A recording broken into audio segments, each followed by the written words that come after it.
Parte 2 da minha história sobre como escapei das humilhações da minha família. Mas o golpe de misericórdia, a facada final no coração da filha rejeitada, ainda estava por vir. Quando o garçom, com os olhos baixos e visivelmente constrangido, trouxe uma fatia minúscula de bolo com uma velhinha faiscante, a minha mãe ergueu a mão, proibindo que cantassem os parabéns. Ela pegou uma faca e bateu repetidamente contra o copo de vidro. O som agudo e irritante cortou o ruído da churrascaria, fazendo as conversas ao redor morrerem. Era o momento dela. O grande e doentio espetáculo da matriarca. Atenção, por favor, ela anunciou com uma teatralidade sádica, a voz ecoando pelo salão. Hoje a nossa Helena faz 30 anos.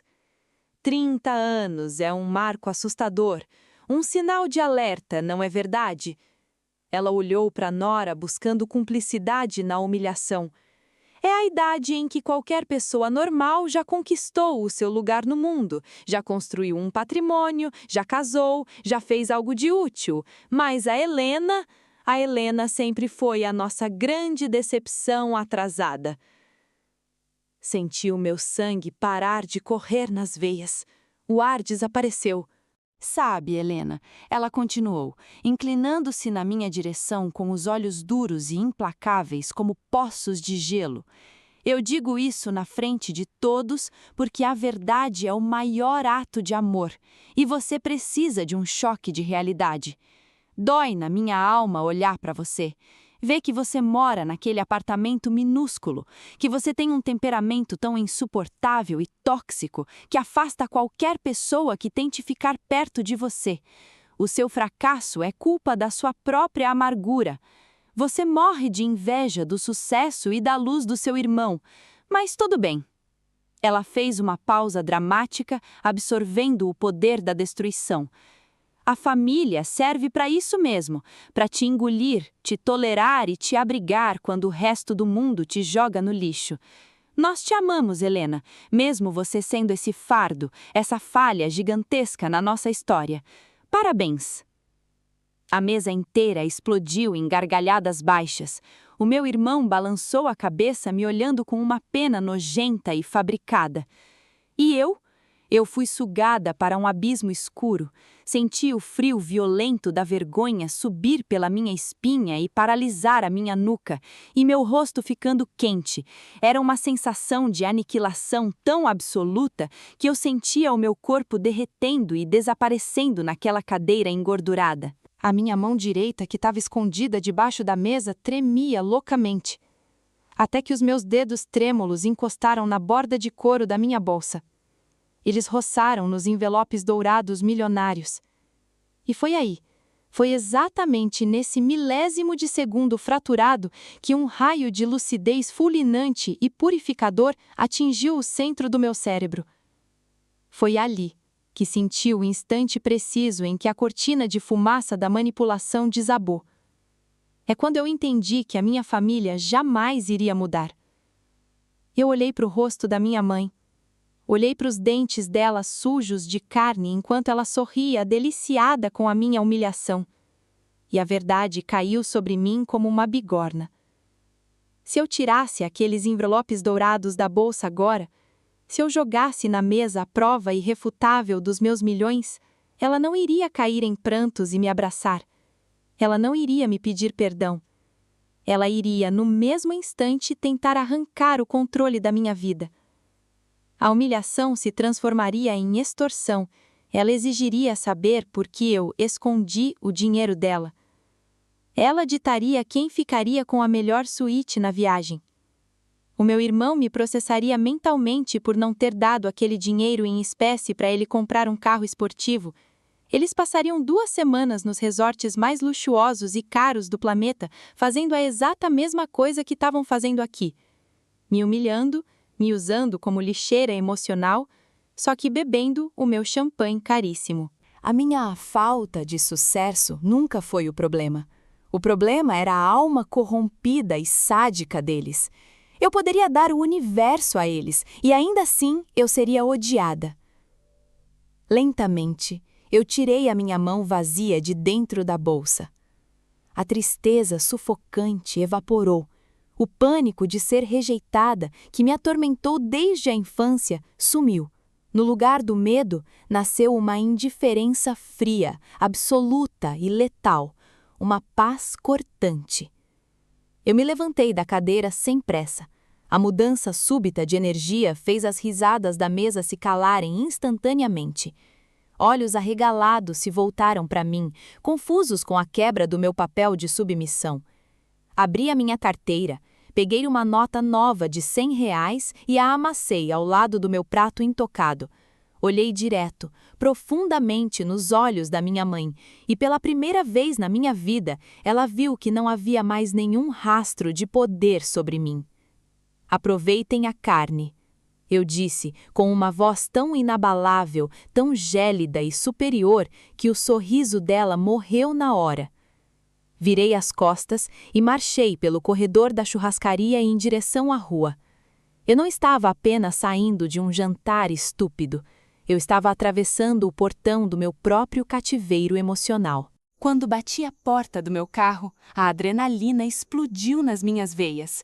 Peguei os envelopes da viagem, de forma metódica, rasguei eles em 1000 pedaços. Os passaportes, as passagens e os vouchers que continham os nomes da minha mãe, do meu pai, do meu irmão e da cunhada. Deixei apenas o meu. Peguei o celular e tirei uma foto dos papéis destruídos. Enviei a foto no grupo da família com uma única mensagem. Este era o presente surpresa que eu ia entregar a vocês hoje. Uma viagem pelo mundo no mais puro luxo, com tudo pago pela filha que vocês chamam de fracassada. Mas vocês escolheram a crueldade gratuita. Fiquem com o rodízio de carne. Adeus.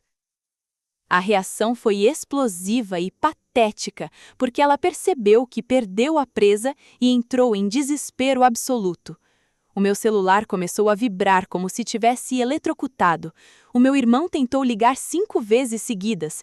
Rejeitei todas com um toque no dedo. As mensagens de áudio começaram a chover. A voz da minha mãe, antes cheia de arrogância de rainha, agora era um choro estridente, desesperado, movido pela mais pura, cristalina e nojenta ganância. Helena, minha filha, o meu sangue sagrado! Pelo amor de Deus, me perdoa! A mamãe estava apenas brincando, era uma piada infeliz. Você entendeu tudo errado, você sabe que o meu jeito é assim. Volta aqui pra gente conversar, nós te amamos mais que tudo. Vamos fazer essa viagem maravilhosa em família. Meu irmão mandou um mar de mensagens de texto. Helena, que história é essa de viagem de luxo? Você ficou rica e não falou nada? Desculpa por tudo que foi dito. A mãe está chorando, passando mal aqui no restaurante. Volta logo, não seja dramática. Eles tentaram de tudo, eles imploraram, eles rastejaram pela minha atenção e pelo meu dinheiro. E a minha resposta? Eu recostei a cabeça no banco do carro e soltei a gargalhada mais alta, insana e libertadora da minha vida. Uma risada que lavou a minha alma e expurgou 30 anos de lixo tóxico. Bloqueei o número da minha mãe e do meu pai. Bloqueei o Lucas. Eu os apaguei e os deletei de todas as minhas redes sociais, do meu telefone e da minha existência. A ponte havia sido explodida. Fim de jogo. No dia seguinte, não fui para a fila massacrante e barulhenta de um aeroporto comercial. Um carro particular, com vidros escurecidos e motorista silencioso, me levou para uma instalação de terminal privado de aviação, longe dos olhos de qualquer pessoa. Um lugar onde o silêncio era uma regra inquebrável e o atendimento fluía com a reverência que eu sempre mereci. Embarquei sozinha e absoluta no meu jato executivo. Ao deslizar sobre as poltronas largas e desenhadas à mão, a comissária de bordo me serviu uma taça longa do champanhe mais exclusivo do mundo e cobriu as minhas pernas com uma manta pesada e quente de fios puros. Quando as turbinas rugiram e a aeronave rasgou os céus, deixando aquele país, aquele passado podre e aquela família tóxica lá embaixo no escuro, as lágrimas finalmente vieram. Mas não era tristeza. Eu chorei as lágrimas quentes e purificadoras de quem acaba de vencer uma guerra brutal pela própria alma. Meu primeiro destino foi a ilha tropical totalmente isolada no Oceano Índico, sem cobranças, sem berros passivo-agressivos, sem humilhações disfarçadas de cuidado, apenas a brisa morna e o som infinito das ondas quebrando sobre o meu refúgio gigante suspenso sobre a água turquesa. Entreguei o meu corpo aos maiores especialistas em terapias de cura do planeta. Caminhei por trilhas de sons escondidas na selva profunda, onde a vibração dos instrumentos retirava fisicamente a tensão dos meus ossos, e flutuei em santuários de águas termais que limparam as minhas células de toda a ansiedade acumulada.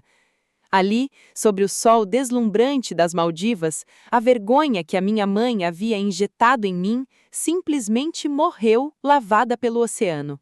Dias depois, o meu jato cortou o mundo em direção à Europa.